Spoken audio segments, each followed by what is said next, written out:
This will be a day long remembered.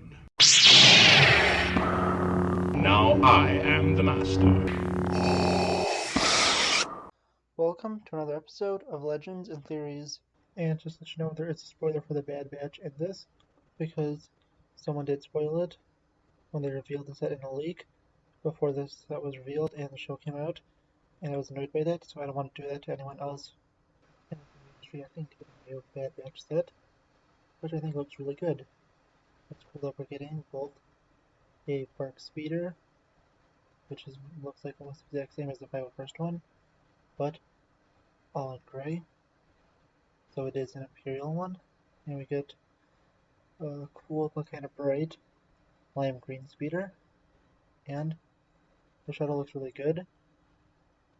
The colors might not be accurate, but I feel like they kind of looked like this kind of a gray-blue color, and I think that even if it isn't fully accurate, it makes it look really nice.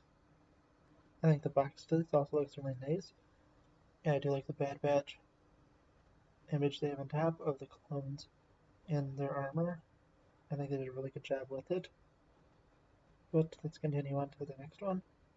And I think that this look is really cool, and it's cool that they have both a cockpit that the characters could go in, and it opens like that.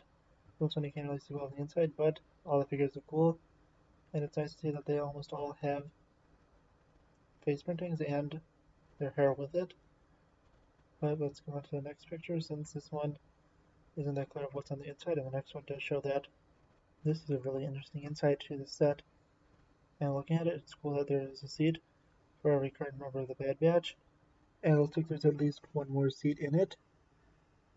It's possible, but there might also be an area for it to close up on, and if Crosshair does return to the good side, and of course if they do make it a Mega, there's not going to be enough room for all those figures to be in the set, but it still looks good enough, and I really like how it looks on the inside.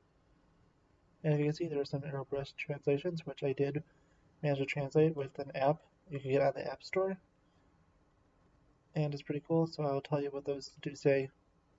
The first one, with the clone, says history, and the other one is in reverse because it's a backwards sticker. It's going to be looking at the other way, but I was able to figure it out, and it says space battles, and I think that's pretty cool that it says both.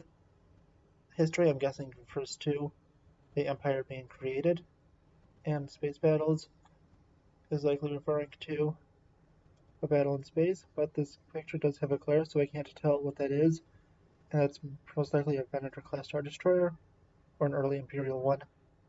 I don't think it's Camino, because it does have a black background, but it could also be the shuttle itself, but it doesn't really look like that. It looks like it's more triangular, and is more likely is a type of Star Destroyer. Finally, let's look at the minifigures. These are the ones that have their helmets on. I didn't see a picture that showed a more clear shot of them with their helmets off, but Hunter looks really nice, and it's cool that he does have a vibroblade, but I do kind of wish he had a blaster. Wrecker, I think, looks the best of all of them overall, with how much detail is given both in his armor and his helmet. I think that Tech is the next best one, and from what it looks like, you could move the visor down to cover his eyes, and it looks like the best helmet they designed, but I just think the Wrecker armor is better overall, with both his helmet having a nice printing and the fact that he does have that very detailed armor put over him to make him look bigger and more muscular. I think that Echo really is the most boring of all of them, and for at least now it's kind of inaccurate since he does have the scamp link, I believe, in his arm instead of a regular hand, but that might change later in the series, so that might be a potential spoiler, which I did warn about earlier in this. And I do like Crosshair's new Imperial armor, but that was spoiled to me by the YouTuber MNR Productions, because he didn't think of saying that there was a spoiler in it, and he could have at least warned us and could have just said that was Crosshair's minifigure, and it didn't have to say it was an Imperial armor, but he did, and I feel like that was a really low move for him to do. Either that or he was just completely ignorant, but he did it 3 times, so I don't really think it's either an accident or he's just really oblivious to what he's doing. Finally, we get a Gonk droid, and the Gonk droid's pretty cool. And to go back to Crosshair for a second, I think that he should probably have his face printed under that, but I don't really know since they didn't show any images of that. But either way, I think that Crosshair looks like a really cool one, and I do like that Imperial armor, but I kind of wish they just had him in his Bad Batch armor. They also could have put Omega in, and it wouldn't have changed the set that much, but it would have been cool to have her. And they can maybe have cut out the Gonk droid and put Omega in. I know some people think that's crazy, but I do think it would be better. But also, this set's supposed to be about $100, and releasing in August 1st, and it can be pre-ordered now. I probably will be getting this. I might pre-order it soon. Thank you for watching this episode of Legends and Theories.